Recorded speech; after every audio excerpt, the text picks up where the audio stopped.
Bonjour les enfants. Aujourd'hui, nous allons faire la dernière lecture de nos amis de la ferme.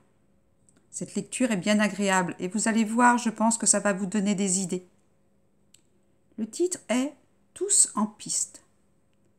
Par une douce nuit d'été, une étrange petite roulotte aux couleurs vives progresse lentement sur le chemin qui mène à la ferme du père François.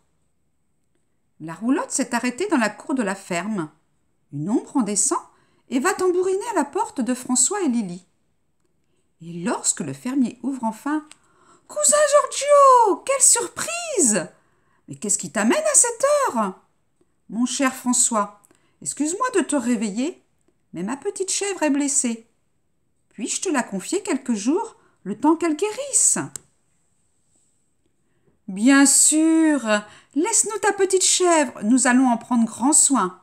Reste aussi, tu es le bienvenu. » Mais le spectacle n'attend pas. Et Giorgio reprend bien vite la route pour aller présenter ses animaux savants dans les petits villages des environs. Il reviendra dans quelques jours pour reprendre sa petite Betty. « Viens, ma jolie Betty, je vais te dorloter, » dit Lily en prenant la chevrette dans ses bras. « Et demain, tu feras la connaissance de nos animaux. » Le lendemain, alors que Betty se repose au bord de la mare, les animaux accourent des quatre coins de la ferme pour la saluer. « Quel est ton nom? D'où viens-tu? Tu es blessé ?» Les questions fusent de toutes parts. Betty raconte alors son histoire. « Je m'appelle Betty et je me suis foulé la patte en exécutant un numéro de cirque. Mais grâce aux bons soins de la mère Lily, je vais vite guérir et mon maître Giorgio viendra me rechercher. » Au bout de 4 jours, la patte de Betty va beaucoup mieux et la fermière peut ôter le bandage. « Sam, Yola, regardez, je suis guérie et je vais pouvoir faire des pirouettes comme avant. » Sous les regards éblouis des autres animaux, Betty exécute ses plus beaux tours.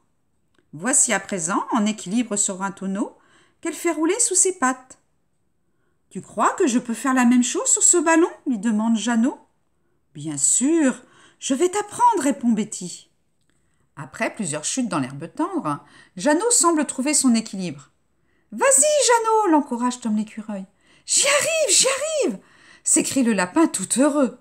Un peu plus loin, Thomas, le petit-fils de François, observe les acrobaties de Jeannot. 2 tonneaux, une planche et une bonne dose de savoir-faire. Voilà Betty dompteuse de fauves. Et quelle fauve, s'il vous plaît! Nono, Molly et Touki, les superbes chatons de Nouchette, travaillent sans filet. Une vieille roue dénichée dans la grange est reconvertie en cerceau. Hop, hop! Sam et Betty sautent à travers d'un bond. C'est au tour d'Yvette la poule, qui franchit l'obstacle et s'écroule épuisée. « Bravo Yvette, t'es une vraie artiste », l'encourage Betty. Toutes ces prouesses ont donné une idée à Thomas. « Nous allons monter un petit spectacle pour papy et mamie », annonce-t-il fièrement. Et il court au grenier à la recherche d'accessoires. Jeannot et Yvette, qui ont trouvé de vieux chapeaux, s'amusent comme des fous. À la nuit tombante, Thomas a demandé à son grand-père d'allumer un grand feu pour éclairer son spectacle. « Merci, papy. À présent, installe-toi confortablement avec mamie, car la représentation va commencer. » Et devant les yeux ébahis des fermiers, chaque animal présente son numéro comme un vrai professionnel. Fantastique! Lily et François applaudissent, la petite troupe et leur dompteur. « Mais qui t'a donné cette idée, Thomas ?»« C'est Betty, la vedette du grand cirque Giorgio, de passage exceptionnellement dans notre ferme, » s'écrie Thomas. Applaudissements et cris d'animaux fusent de tous côtés. Quel succès pour Betty qui se souviendra longtemps de cette belle soirée avec ses amis. Le lendemain, Giorgio est de retour à la ferme. Betty est très heureuse de retrouver son maître et l'accueille à grands coups de langue. « Merci François. Grâce à toi et à Lily, Betty est complètement guérie. »« Et grâce à Betty, moi aussi j'ai des animaux savants à la ferme, » répond le fermier en riant. « Viens, je vais te raconter tout ça devant un bon repas. » Le soir venu, le cirque Giorgio reprend la route. Alors que la roulotte s'éloigne sur le chemin, La jolie frimousse de Betty apparaît à la fenêtre. « Au revoir, les amis !»